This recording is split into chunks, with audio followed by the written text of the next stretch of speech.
बनारस एक अलबेला शहर, जहाँ सुबह का सूरज शहर के माथे पर चंदन मलता है। शहर जहाँ से सभ्यता का जल जाता है। शहर जो गलियों में जीता है और गलियाँ जो संस्कृति का ताना बाना बुनती हैं। हुनर की हाट और फन के रंग बिखरे नजर आते हैं यहाँ। रेशम के रेशों से आकार लेती है जिंदगी यहाँ और हथकरघे पर की जाती है ख्वाबों की बुनाई यहाँ। ये सब इन हुनरमंद जुलाहों की देन है। कबीर कहते थे, जुलाहा सृष्टि का निर्माता होता है, क्योंकि वो ध्यान रखता है कि कोई धागा टूटने ना पाए, और अगर टूटे भी तो ऐसे रेशे से रेशा मिलाता है कि उसमें गांठ ना पड़े। यही हथकरघा उत्पादों की खूबसूरती है। ये रेशम जो दुनिया के दिलों पर राज करता है, ये उन बुनकरों के हाथों से ही निखरता है। ये उनका पुश्तैनी काम है। ये अपने काम से मोहब्बत करते हैं और यही इनकी इबादत है। तभी तो ये प्राचीन हुनर आज भी नूतनता लिए हुए है और लोगों को लुभाता रहा है। लेकिन कुछ वर्षों पहले हाथ की बुनी चीजों का कारोबार कुछ मंदा पड़ गया था।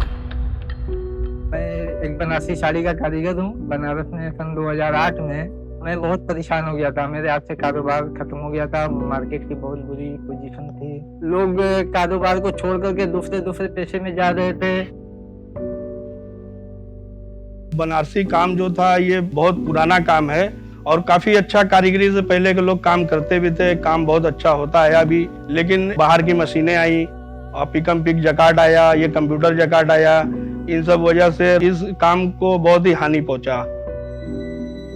लेकिन वो कहते हैं ना, रात कितनी भी काली क्यों न हो, सुबह की पहली छोटी किरण से भी हार जाया करती है। आज हथकरघा कारोबार ने फिर से गति पकड़ ली है। तो जब हमने काम को आगे बढ़ाना शुरू किया, फिर इसी दरमियान हम एक संस्था से जुड़े, जो कि हमको एक्जिम बैंक के बारे में उन्होंने बताया। हमने अपना प्रपोजल डाला कि हम ऐसे हैंडलूम की फैक्ट्री डालना चाहते हैं। एक्जिम बैंक के द्वारा हमारा फैक्ट्री खड़ा हुआ। अब उसके बाद काम तो अब बहुत ही अच्छा चल रहा है। एक्जिम बैंक का ही योगदान रहा है सबसे बड़ा इसमें। इंडिया एक्जिम बैंक अपने ग्रास रूट उद्यम विकास कार्यक्रम के जरिए छोटे उद्यमों, बुनकरों और कारीगरों को सहायता प्रदान करता है। ग्लोबल ब्रांड से उनका संपर्क कराता है। हमें तो तलाश ऐसे लोगों की रहती है जो ऑथेंटिक हैंडलूम उत्पादन दे सके। इसी दरमियान हम सिल्क एंड टच के संपर्क में आए। हमें उनकी कारीगरी बहुत पसंद आई। उन्होंने लंबा सफर तय किया है। उन्होंने 25 बुनकरों के साथ काम शुरू किया था और आज उनके पास तकरीबन 100 लूम हैं। वो केवल साड़ियाँ नहीं बना रहे, बल्कि दूसरे सुंदर फैब्रिक्स भी तैयार कर रहे हैं और कॉर्पोरेट्स के साथ काम करने की कला सीख गए हैं। आज वो लोग अपनी बुनाई में आधुनिक प्रयोग कर रहे हैं, जो बनारसी बुनाई जैसी पारंपरिक कला के साथ बड़ा मुश्किल काम है। और ये चीजें हमारे स्टोर्स में उपलब्ध है। हम एक्जिम बैंक और उनकी और अपनी पार्टनरशिप को लेकर बहुत खुश है। सिल्क एंड टच के इस उम्दा काम के लिए एक्जिम बैंक को धन्यवाद देती हूँ। जो प्रोडक्ट सिल्क एंड टच से मिलते हैं, उनको देखते ही लगता है ये कुछ अलग है। सब तरह के कस्टमर्स को उनकी साड़ियाँ पसंद आती है और ऐसा लगता है कि जिस तरह के एक्सपेरिमेंट सिल्क एंड टच करता है डिजाइन्स में, वो हर तरह के एज ग्रुप कस्टमर्स को पसंद आती है।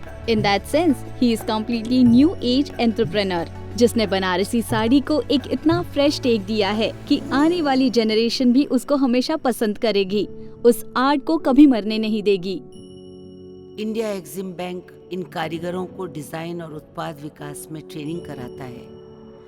इससे उन्हें पारंपरिक उत्पादों को आधुनिकता के ढांचे में ढालने में मदद मिलती है और उत्पादों की गुणवत्ता भी बढ़ती है।